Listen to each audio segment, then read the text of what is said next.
नमस्कार। मैं कमलेश कबीर आपका एक बार फिर स्वागत करता हूं इस नए एपिसोड में। आज के इस एपिसोड में हम बात करने वाले हैं एक बार फिर से जवाहरलाल नेहरू और महात्मा गांधी, क्योंकि अचानक से जब से बंगाल फाइल्स मूवी आई है उसके बाद से अब धीरे धीरे जो है वो इस तरीके की आवाजें उठना शुरू हो चुकी है।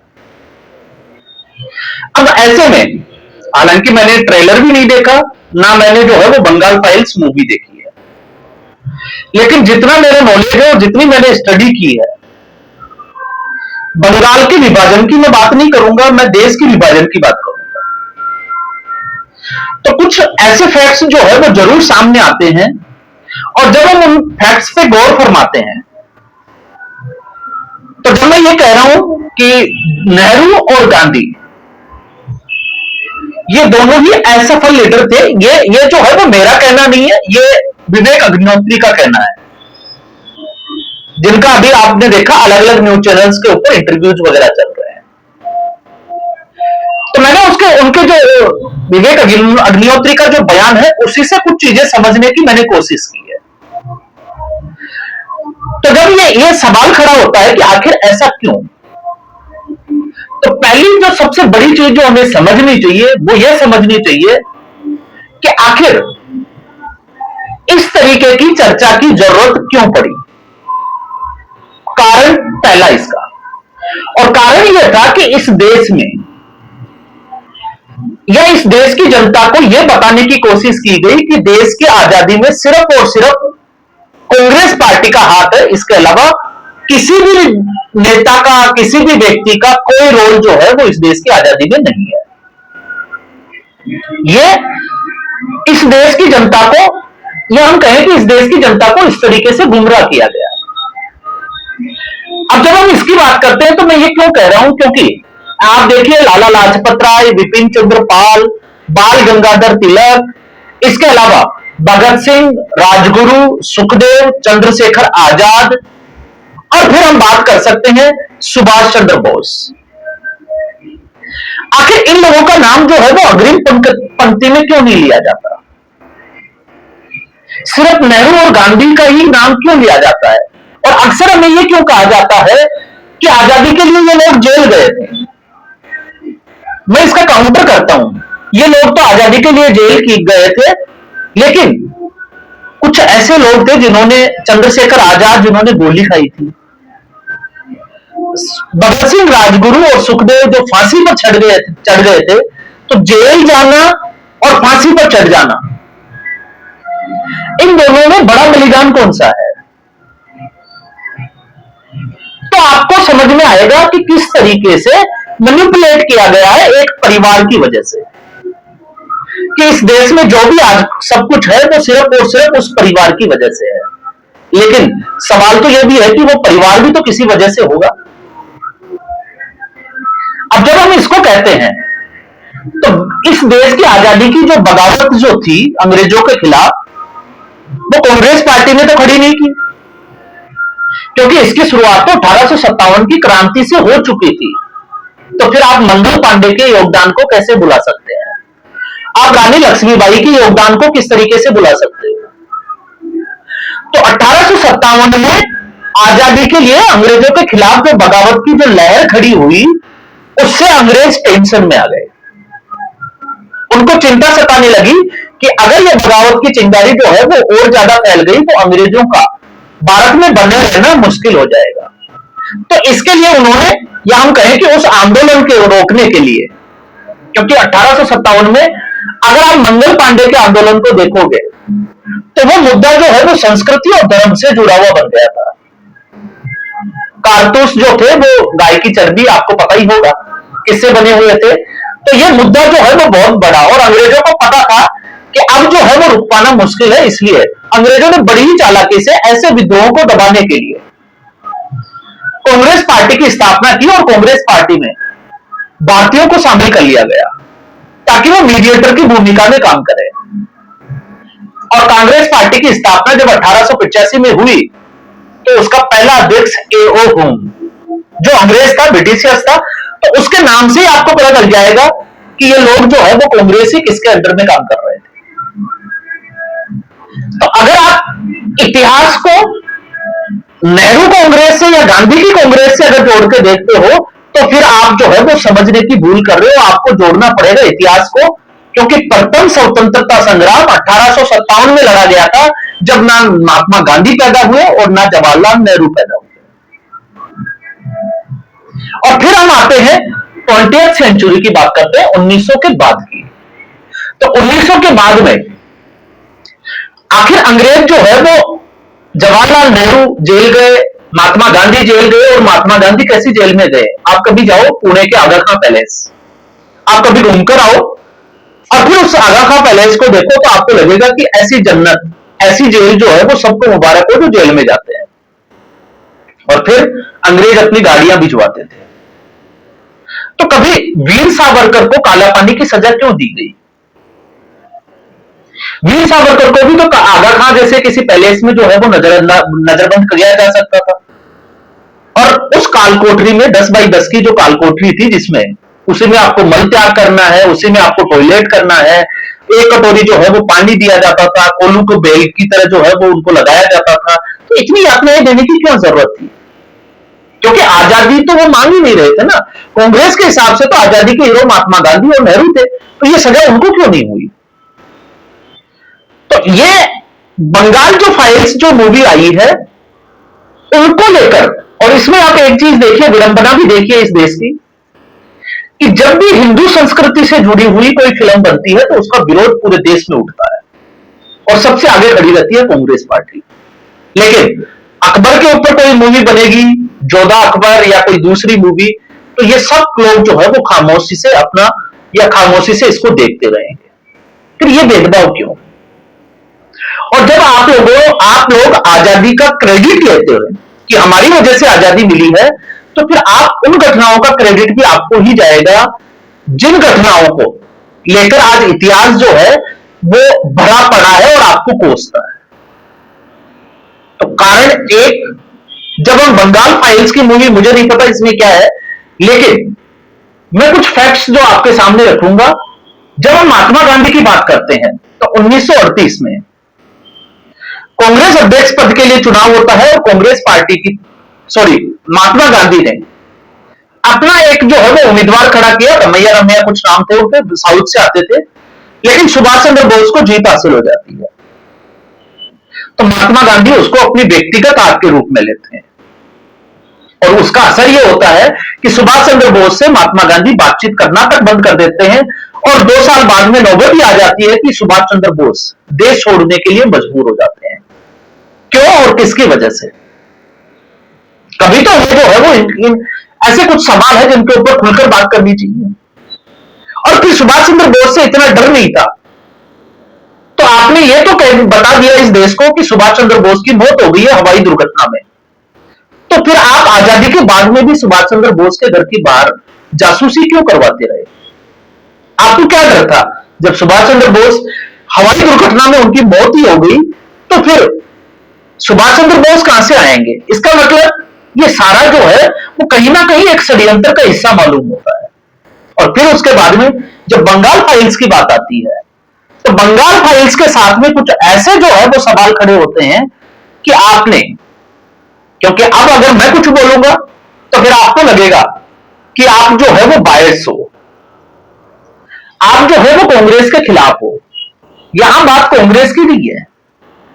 कांग्रेस का इस वक्त अगर नेहरू का किसी में डीएनए है तो वो सिर्फ और सिर्फ पत्रकार आशुतोष में है, जिसको कांग्रेसी राहुल गांधी को अपना नेता मानते हैं, नेहरू का डीएनए मानते हैं। मैं नहीं मानता उसका डीएनए, क्योंकि इस वक्त एक ही डीएनए है और वो है पत्रकार आशुतोष। आप उनकी प्रोफाइल चेक करिए, नेहरू की फोटो मिलेगी। मैं उन्हीं को कोट करके बता देता हूं, क्योंकि उन्होंने तो नेहरू को इतना पढ़ लिया है कि जब आप मुन्ना भाई एमबीबीएस की बात करते हो, लगे रहो मुन्ना भाई, उसके पार्ट 2 की हम बात करते हैं, तो संजय दत्त महात्मा गांधी को इतना पढ़ लेता है कि उनके दिमाग में केमिकल लोचा हो जाता है और वो गांधी की तरह जीने लग जाता है। तो आशुतोष की स्थिति यह हो गई है कि उनको सुबह से शाम तक सिर्फ नेहरू दिखता है और कुछ नहीं दिखता। क्यों?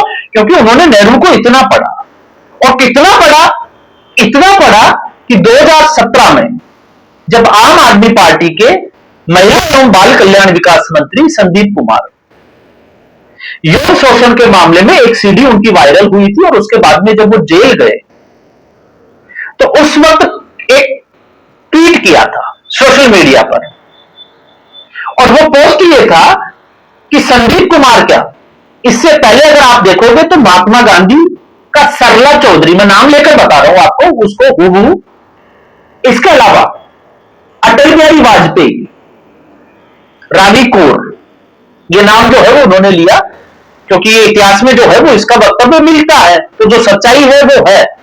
और फिर उसके बाद में जवाहरलाल नेहरू का कई महिलाओं के साथ संबंध रहा। तो ये जिसने जवाहरलाल नेहरू को सबसे ज्यादा पढ़ा, आशुतोष ने, ये बात तो वो खुद कह रहा है, क्योंकि अगर आप उसकी बात करोगे तो फिर आपको बीजेपी का दलाल या और कुछ बोला जाएगा। तो ऐसी सूरत में आप सोचकर देखें, इससे आगे का अगर मैं बात करूं तो मैं आशुतोष की बात नहीं कर रहा, मैं तो एक आशुतोष को कोट करके बता रहा हूं, ताकि आप लोगों को, अगर आप कांग्रेसी हो तो आपको समझ में आए वो चीज।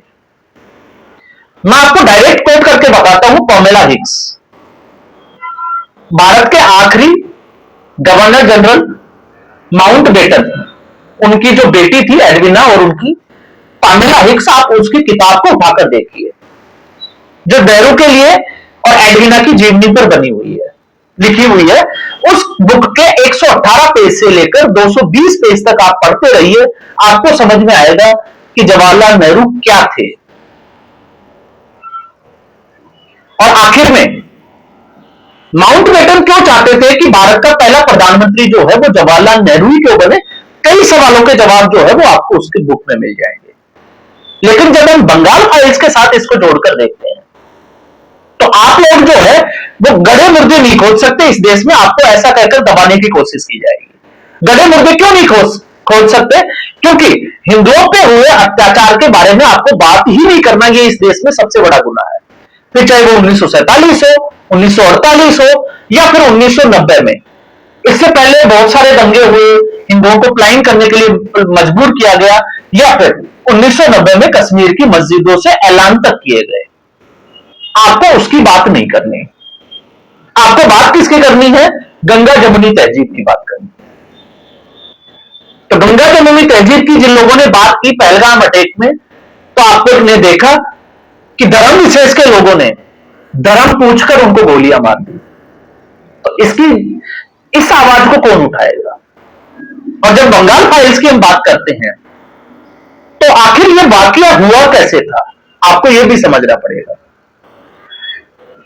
मोहम्मद अली जिन्ना आप लोगों ने समझा, सब कुछ पढ़ा, मैं भी हर बार जो है वो कई बार बताता हूं कि 1935 के चुनाव में मुस्लिम लीग की जो है वो कितनी सीटें मिली थी और फिर उसके बाद 1945 में कितनी सीटें मिली, लेकिन बावजूद इसके जो है वो अलग पाकिस्तान की डिमांड रखी गई और मुस्लिम लीग के जो जिन्होंने वोट किया वो हिंदुस्तान में ही रह गए। तो वो क्यों रह गए? लेकिन उससे भी बड़ी दिलचस्प कहानी जो है वो आती है बंगाल फाइल्स के हवाले से। मैं नहीं कह रहा हूं, ये मेरा पर्सनल जो है वो स्टडी किया हुआ है। इसमें जब भारत और पाकिस्तान के बंटवारे को लेकर सहमति बनी, तो ये सहमति बनी थी 12 अगस्त को, जिसमें कांग्रेस पार्टी की तरफ से जवाहरलाल नेहरू और मुस्लिम लीग की तरफ से मोहम्मद अली जिन्ना ने सिग्नेचर किए थे। और उस वक्त क्लिफ नाम का जो अंग्रेजी एक जिसको कहें कि माउंटबेटन ने नियुक्त किया था बंटवारे के लिए, उसने भारत और पाकिस्तान का बंटवारा किया।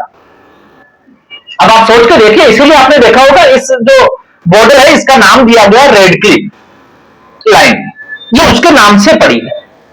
और जब हम रेड क्लिफ लाइन की बात करते हैं तो 12 तारीख को सहमति पर हस्ताक्षर कर दिए गए, लेकिन 13 तारीख को ऐसा क्या होता है कि माउंटबेटन जो है वो पाकिस्तान लाहौर के लिए निकल जाते हैं।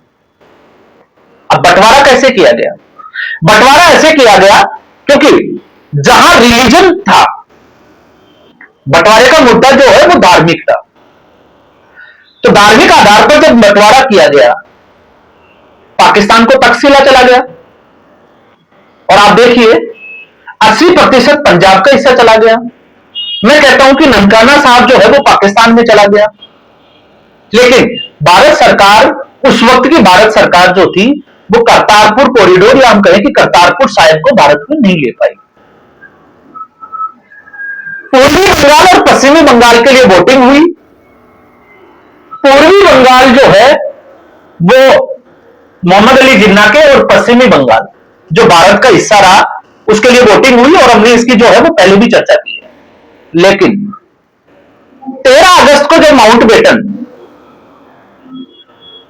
पंजाब या लाहौर गए, 14 अगस्त को स्वतंत्रता दिवस मनाया, स्वाधीनता दिवस पाकिस्तान में, 15 को वापस लौटे और उस वक्त तक ये लोग अनभिज्ञ थे कि हम किस देश का हिस्सा है, क्योंकि बंटवारा तो कर दिया लेकिन इसको सीमा निर्धारण नहीं कर पाए और उसकी वजह से अफरा तफरी मची, मारकाट मची और ये लोग जश्न में डूबे रहे, जिसमें एक तरफ नेहरू था तो दूसरी तरफ मोहम्मद अली जिन्ना।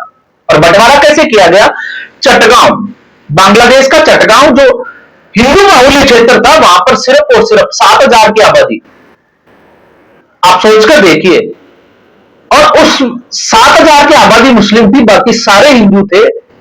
उसको पाकिस्तान को दे दिया, पूर्वी पाकिस्तान जिसको कहा जाता है। अब आप सोचकर देखिए कि बंटवारा जो है उसका आधार क्या था। और फिर उसके बाद में 16 अगस्त को भी ये जो है वो लड्डू बांटते रहे, मिठाइयां बांटते रहे, खुशी मनाते रहे और 17 अगस्त को पता चलता है कि बंटवारा जो है जिसमें सीमा का निर्धारण कैसे किया गया है। तो आप किसको असफल बोलोगे? जवाहरलाल नेहरू की सफल नीति थी या असफल नीति थी या फिर चापलूसी नीति थी? और उससे इत्र जब भारत आजाद हो गया तो आपने जम्मू कश्मीर का गवर्नर जनरल जो है वो माउंटबेटन को किस हैसियत से बना के रखा और उसी की वजह से पाकिस्तान ने घुसपैठ की और घुसपैठ करने के 48 घंटे तक तो जवाहरलाल नेहरू को यही नहीं पता कि पाकिस्तान ने कश्मीर के ऊपर हमला कर दिया। तो फिर उसके लिए जिम्मेवार कौन है? तो इतिहास में सिर्फ और सिर्फ कुछ ऐसे नेता हुए जिनको विवेक अग्निहोत्री असफल कहते हैं, तो इसमें जो है वो कोई बुराई नजर नहीं आती है। क्यों? क्योंकि आपने जो है वो अपनी, वो कहते हैं ना कि अगर लाइन बड़ी करनी है तो आप सामने वाले की जो लाइन है उसको छोटा करने में लग जाओ, आपकी लाइन अपने आप बड़ी होने लग जाएगी, बड़ी दिखाई देने लगेगी। तो नेहरू परिवार ने ऐसा ही किया, इस गांधी परिवार ने यही किया कि उनके सामने जितने भी जो देश में लीडर्स खड़े हुए उन सबको बोना करने की कोशिश की गई ताकि ये लोग जो है वो बड़े नजर आए। तो अगर आप ये कहते हैं कि विवेक अग्निहोत्री, या अगर जैसे मैं ये वीडियो में बात कर रहा हूं कि हम लोग समाज में जहर बोलने का काम कर रहे हैं, तो मुर्शिदाबाद अभी जो हिंसा हुई वो तो ना मैंने करवाई ना विवेक अग्निहोत्री ने करवाई। 1990 में प्लान करने के लिए मजबूर किया गया हिंदुओं को, वो तो हम लोगों ने नहीं करवाई। संभल में हिंसा हुई, 1978 के दंगे हुए, हिंदुओं को जिंदा जला दिया गया, उसमें तो हम लोग शामिल नहीं थे। तो घटनाएं तो हुई, तो फिर हम ये कैसे कह सकते हैं? तो जिम्मेवारी जो है, क्योंकि हिंसा का कोई भी, हम इसमें जो है वो सामाजिक जो विद्वेषता होती है उसका समर्थन नहीं करते हैं, हिंसा नहीं होनी चाहिए, लेकिन आप तथ्यों को ठुकरा नहीं सकते, क्योंकि सामने से जो चीजें आपको दिखाई दे रही है उनको अगर आप आंख बंद करके ये सोचते हो कि उस कबूतर की तरह कि बिल्ली जो है वो है नहीं, दिखाई नहीं दे रही तो वो है नहीं, इसका मतलब ये नहीं है कि बिल्ली है नहीं, वो बिल्ली है और उसकी सोच भी जो है वो उसी तरीके की है। तो मुझे नहीं पता कि बंगाल फाइल्स क्या है, लेकिन कुछ मैंने आपको फैक्ट्स रखने की कोशिश की है ताकि आप जो है वो इन चीजों के बारे में थोड़े जागरूक बनो और उन फैक्ट्स की जो है वो स्टडी करना शुरू करो। तो आज के एपिसोड में बस इतना ही। उम्मीद करूंगा वीडियो एपिसोड आपको पसंद आया होगा। वीडियो को लाइक करें, शेयर करें, चैनल जरूर सब्सक्राइब करें। धन्यवाद।